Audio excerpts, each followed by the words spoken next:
Hey guys, so I'm Vaishnavi and I'll be doing the ACS Advice segment. If you have any questions, you can look at the survey on the channel and you can put your question there and I'll try to answer it.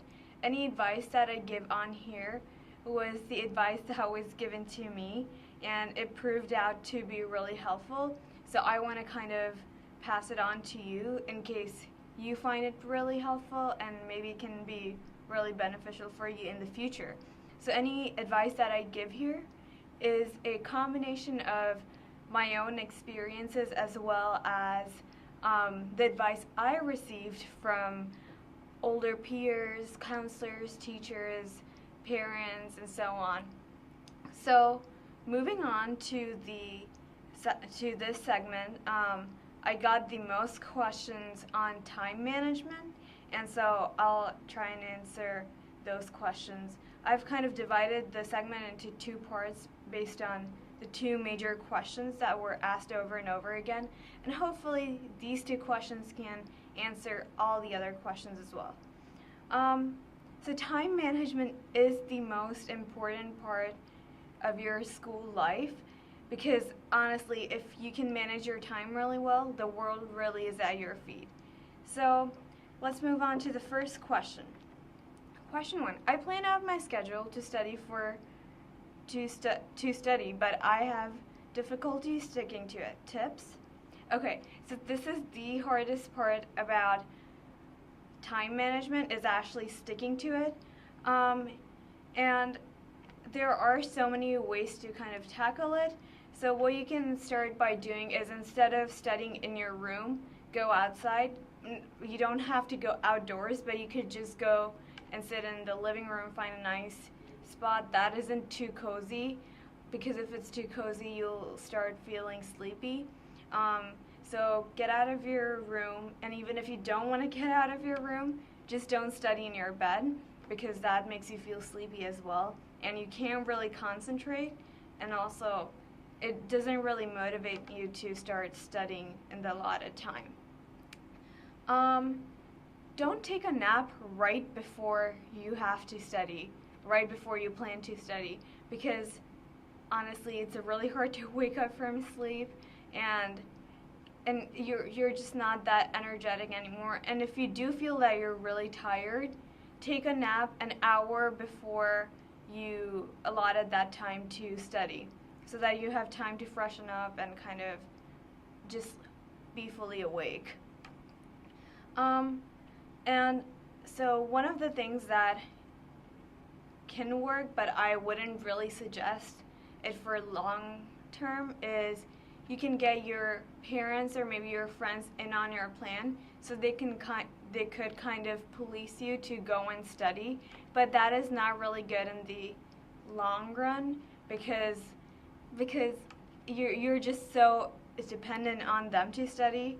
So it is a good start though, so maybe they can police you to study at your allotted time or according to your schedule, and then you can start sticking to your plan on your own. And I just remembered one of the things that I have never done, but I've heard that people do it a lot, is that if they do feel really tired or sleepy right before they're about to study, they do maybe like 10 or 15 push-ups or jumping jacks. Also, make sure that you're making realistic goals when you're planning out your schedule. If you know that you have sports practice that day, do not allot yourself time to study for 3 hours, because you do need to give yourself some time to relax. And again, understand how you really study. Give yourself breaks before you study, and really it's just about being realistic. Don't be too ambitious. Be ambitious but not too ambitious. Everything in a limit is good. And yeah. So moving on to the second question. 4 HLs compete in 3 season sports, have a social life, and still get sleep. Well, even taking 3 HLs is really time consuming, and you obviously want to prioritize, and you don't want to put anything before your schoolwork, obviously. But again, this ties back to the first question. Time management is the key. Also, we get study halls and directed studies to do our work, and I've been a victim to this, but you can probably avoid this. So instead of using your directed studies and study hall to socialize, use it to study. That is, they are there for a reason, and they're really helpful if you utilize that time effectively. Get your homework done during study hall and directed studies at the most.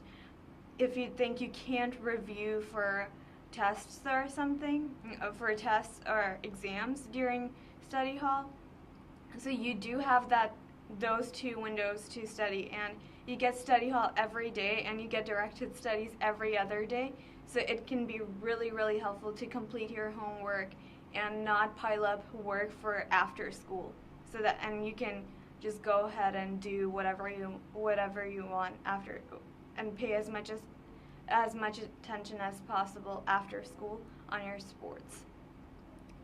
Also, when you're taking electives, make sure that the electives you choose are not very time consuming outside of class. So when I was taking 4HLs, the electives that I took were really chill, so I did get to learn a lot in them, but I wouldn't get as much homework, so I could enjoy whatever I was doing in that class inside that class, and I didn't really have to commit too much time outside of class. So having electives that are interesting and something that you like, as well as not too time consuming, that really gives you much more time to study for whatever you want, and also balance your time accordingly. We get 2 nights to do our homework at the school, and I know that there are times when people leave. Even I used to leave my homework for the next day. Don't do that. What you can do is that you don't have to do your homework entirely the night it is given, but instead divide it into 2 nights. So for example, if you get 40 questions to do 30 the night of, and do the rest of the 10 the next day. And you don't want to leave too much work from the previous day for next day, because you will have homework from that day itself. So utilize your study halls and directed studies, because these are so important and these are so helpful. And really, time management is the key again. So hopefully this was helpful, and if you guys have any more questions even related to time management, you can send them on the survey and I'll try and answer them. You could also email me, and I'll put my email down here maybe. And so that's it for today's segment, and our next segment will be about college applications and what happens after college applications. Thank you.